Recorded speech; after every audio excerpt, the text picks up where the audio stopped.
Sure, let me first say that I believe in the Bharat story, but I also believe in Prime Minister Modi. Oh, that requires a round of applause for sure. So, as Bharat story progresses and while Prime Minister Modi leads us here, I think anybody who is looking for where the big actions are going to happen in the coming decades has to be here. It is a country that is today growing faster than any other major economy by a fairly large margin, actually. And this is a story that is going to continue for some years to come. I think that's a very good reason for us all to be here. Also, I think, one of the things to remember is that demographically, we are the only major big country which is not only large and young, but also growing in population. Most other countries are getting older, shrinking in population and all.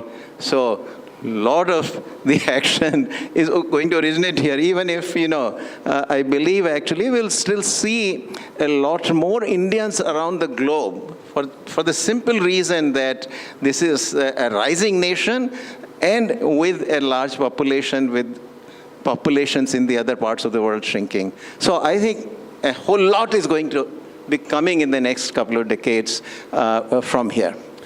Absolutely, can't agree more with the fact that you believe in Sri Narendra Modi, as all of us here do believe. So, coming to the next question, Doctor, I was born exactly 96 days after Madam Indira Gandhi imposed the emergency. The way today's generation call themselves Gen Z, millennial, different lingos, I call myself an emergency kid. So I think it can't get worse than that when it comes to the country's situation. And I think whatever we are going to see in the future or whatever we are seeing now is better, will be better. So typically if you take emergency as a point in time in the Indian history, that was roughly about 25 years. And then we had 91, another pivotal moment where we went into liberalization. And then 2014 when the Narendra Modi government took over, and we are 10 years into it, and we have another 25 years to go for Viksit Bharat. Where do you think from that period, where, okay, politically we were at a lowest point, where do you think we have moved? And where do you think economically we are jumping in this era? Well, actually, for many years after you were born, the dark era of India actually continued, at least for an economist. Yeah, I experienced it subconsciously. Possibly so, but I was very much conscious. So, you were lucky to have been subconscious at the time. Unfortunately, I saw it unfold. Sanjeev Sanyal just talked about these processes and all. But boy, he has no idea what India was actually in the days of license permit Raj. I mean, that's something I document very extensively, and it took me, it was a very painful process. But I just wanted to show to our younger generation that that is how complex and complicated India used to be, and what the businessmen in those days had to go through. I mean, what they have to go through today is nothing. So I documented that actually in spite of a lot of painful months that I had to spend writing this in my latest book called The Nehru Development Model. So we really came out of something that was very, very counterproductive, unproductive, and growth retarding. When the 1991 reforms happened. And now, of course, that part of the history has really become history. Most of our youngsters, Gen Z, simply don't know anything about it. But now, of course, as we go forward, a lot of big things are going to happen. Now, the freedom that has come to the entrepreneurs and that freedom interacting with the massive technological changes that are happening are going to really bring about a very different world. And I'm very pleased, India will be a part of this story. And I think, at least some of that story I will still get to see unfold. Yeah, absolutely true. I've also only heard stories of this, though early part of 90s I did witness, because I remember few distinct events, when my friend got his telephone connection in 3 years, we celebrated. He gave us a treat because he got his landline connection in 3 years. And one of my clients even said that he ordered a Bajaj scooter in 1971. It was delivered to him in 1979. So that was a fantastic achievement. 8 years for one Chetak scooter. So that was the condition. I don't think so this generation will know it, but it's important to know because you never want to go back. So continuing on that, I'm going to put forward a little politically charged, but a hypothetical situation. The whole world is moving towards right. And the recent American elections have proved that Trump is elected, and India is well on the right path, and on the right path, pun intended. So, hypothetically, democracy has its fault lines. Hypothetically assuming that if we had a disposition change, do you ever think that we would swing back to the Nehruvian model, which you often talk and quote about? And follow up on this is, what should the current government do to insulate us from the pendulum swinging back to the era? Because you also see the political overtones from the opposition. It's freebies, reservation, and all side of leftist model, which will be a rollback of all the reform. I just fear that, are we going back to an era of total chaos? So what do we do to insulate, and do you ever think this pendulum will swing on the left? Yeah. Look, you're being a little too dramatic, I should say. Because I think that's the best I can get from you. Because it is true that there are some freebies happening and subsidies being offered and all. But look, these are things that are a part of democracy. In elections, some populism will always be there. And the process of freebies is a part of that populism. What we should ensure is that, as a part of this populism, we do not put in freebies of the kind which involve large expenditures and they become permanent expenditures. If it is a one-time freebie that's being given, that is okay, that's tolerable actually. And But political parties seem to always quote everything under welfare and not freebies. The classification just changes. No, that's okay. I mean, by whatever name you call it, actually, even in the official language, some things are subsidies, some things are freebies, some things are, programs, they involve transfers. Sometimes you use the word transfer, but at the end of the day, when no productive activity is being undertaken as a counterpart of an expenditure, it is basically, you can call it freebie, you can call it subsidy, you can call it a transfer. But to your larger question, could we go back to the socialist model with which we started? My answer is no. And I'll tell you why. Democracy has a built-in kind of inertia. Things change slowly. But it is also the case that when a change happens in democracy, it is sustained. It is a sustainable change. It's not like what is now we are observing in China, for instance. When Mao Zedong died, Deng Xiaoping came in, and he said, okay, we are going to now switch to the markets. He could do it relatively fast, much faster than it happened in India, because that was an authoritarian system. And our reforms took time. They were slower. And we are still continuing. I think there are still a number of things that were done in the 70s which still have not been fixed up. Labor laws, there are some land-related issues, but they are being fixed up. Also, there has been some reversal during the UPA 2 rule, the new Land Acquisition Act that came in. We had that retrospective taxation that happened at that time. So, number of things, but nevertheless, the trend continues to be towards liberalization. And in the broader sense, some bumps we had along the way, farm laws were tried but could not be implemented. But unlike China, where today once Xi Jinping decided that he wanted to go back, I think that turning back of the clock is also happening very rapidly. That, I think, is not going to happen in a democratic system. So the trend of the change now is, at least I don't see a scenario in which it could be actually, the clock could be turned back. Okay, thank you. That's extremely positive to note that we can't swing back. So coming to your core area of competence where you are the chairman of the Finance Commission, see, you do visit a lot of states, understanding the debt to GSDP, this expenditure pattern, and obviously the tax share. I come from Tamil Nadu. You know the complaint that comes from my state. So is the fair share, I know today morning the Honorable Finance Minister did dwell on this topic, and she did say that it's perfectly distributed as per the Finance Commission's recommendation, and it's done on time. So no questions on that, not even questioning that. But do you think this is just a political overtone that keeps happening always in discussion in terms of the state share, number one?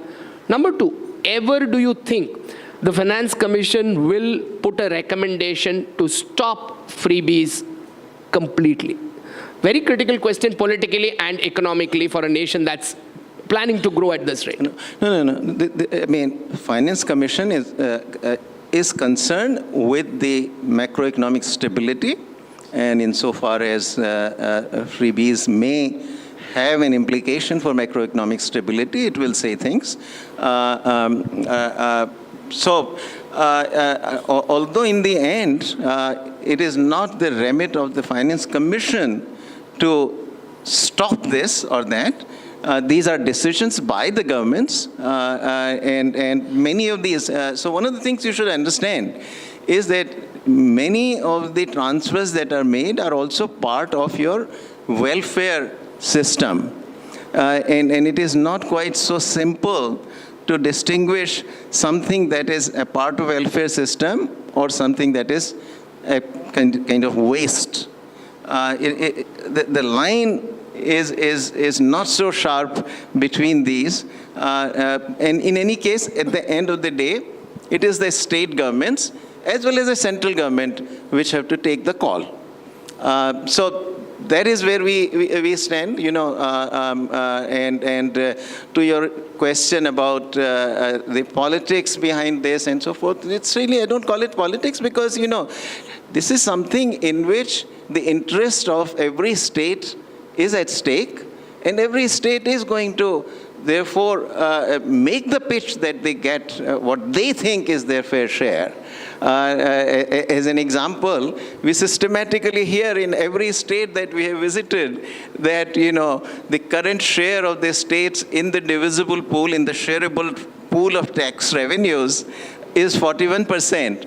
Then raise it to 50%. Yeah. Every state is asking Every state is going to say that. So it is fair game. But at the end of the day, I think Finance Commission luckily has been one of the bodies which has been very professional, generally non-controversial, and it has kept a low profile. And ultimately, whatever Finance Commission recommends, states and the central government have generally accepted it. So this is one area where actually we continue to follow a tradition which has been set by 15 previous Finance Commissions, and I am very much hopeful that the same will be true of the 16th as well. Yeah. So all of us here have one question, and this is also from my personal end. See, I always say in the pyramid of income inequalities, where the top portion has a large chunk of the income and the middle portion is there, I always say, the middle class crisis is bigger than the midlife crisis. Kishore, Okay? sorry interrupting, just before we miss the moment, sir mentioned about the impossibility of things reverting, moving back in a democracy. But we saw how the rights-based approach came during the UPA years, and effective doubling down on socialism happened at that time. Sir, also, because the session is about Bharat and you coming back to Bharat, I also want to know from you, sir, I believe somewhere earlier you have mentioned how the space for liberal economics was squeezed, and there was a purge where if you were a liberal economist on the conservative side, in the sense, the political conservative right and liberal economist in that sense, free market economics, you had no place in India. And that's why perhaps you went to Colombia. And now you have come back, the space has been created, something on that. No. So I had come here at the beginning of Prime Minister Modi's tenure as well. I spent 3 years here. And my return had to do with the fact that Colombia doesn't give you extended leave, further extended leave. But after a few years, I could get leave again. So my heart is here, and so I came back here. Now, on the other issue that you raised during the UPA, some of the reversals that happened and all. So this is where I was making the argument that in democracy, things do change slowly. And the 14 or 15 years under Prime Minister Nehru, when socialism found its roots, had a lasting impact.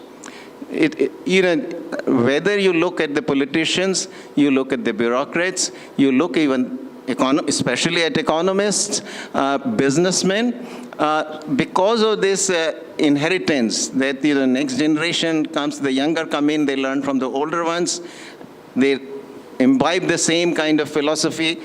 So this socialism really became a part of our DNA, and which is the reason ultimately it took a long time. Whole world had actually changed, perhaps other than Africa. The markets had been embraced. We were among the very last ones. A country like China, which was communist, adopted it in the late 70s, but for us it took till 1991. So this is basically, the fact of this socialism having become a part of the DNA, and the newer generation, particularly even till today, if you look at the economics teaching in India, it is still being largely taught by the left of center, very far left of center economists. They may not put it that way, but the essential point is that there are no advocates of markets among the teachers at colleges in India. And a few handful of those who do believe in it and advocate it, people like me, generally have been educated in the United States or had spent some time either in Asia outside or in the United States. So there is, therefore there is this built-in inertia in the change. Nevertheless, the trend is very clear. Sometimes you get into these obstacles, and we saw that happen to the farm laws, but that doesn't mean that the overall change is not moving forward. Actually, we had the bankruptcy code brought in, we had the GST brought in, corporate profit tax was cut to 17% for new manufacturing investments, 25% for the others. So a number of changes that you would say pro-market changes have continued to happen.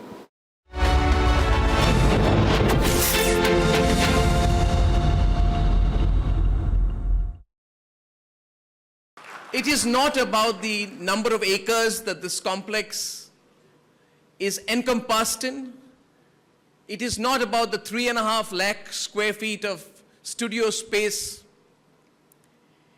It is not about the hundreds of cameras or strobe lights or this beautiful auditorium.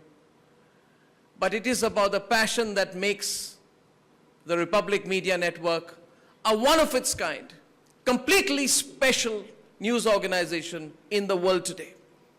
The fundamentals of this organization are very clear, and I must emphasize them again. what makes Republic special beyond the news complex, beyond what you will see today, is the fact that the Republic Media Network is the only independently journalist-owned news organization of this scale in the world, not just in India. And at a time when corporates and corporate entities think that they can buy over the media business, the Republic Media Network stands as a colossus challenging that idea, believing that it is journalists first, editorial first, news first. For us, news is not a business. For us, news is a passion. For us, news is a service for this country. It is possible to explain every tariff that we have levied. It's not to control imports. But yet, do I have a responsibility towards the companies, for instance, in India, the capacities that is existing in India to produce some goods? And we go about importing those goods or those goods in broken down fashion and then reassemble them. Do we have a moral authority to kill or nip in the bud those who are growing in India and who can produce in India? I need to give that protection for them as well. As much as I have to encourage industries which need those imports. Imports are required. Intermediary goods are required.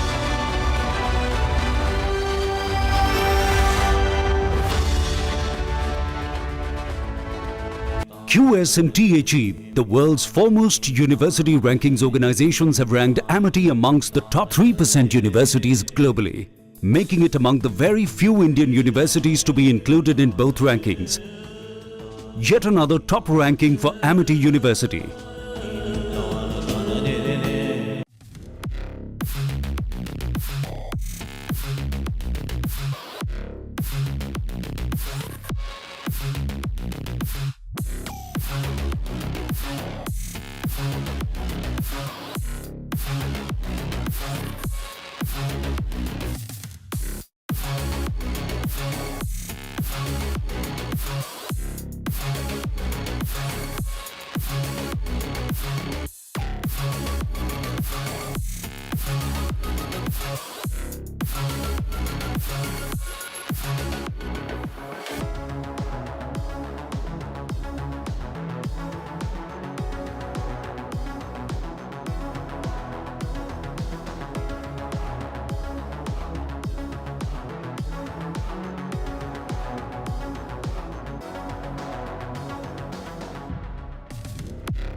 QS and THE, the world's foremost university rankings organizations, have ranked Amity amongst the top 3% universities globally, making it among the very few Indian universities to be included in both rankings.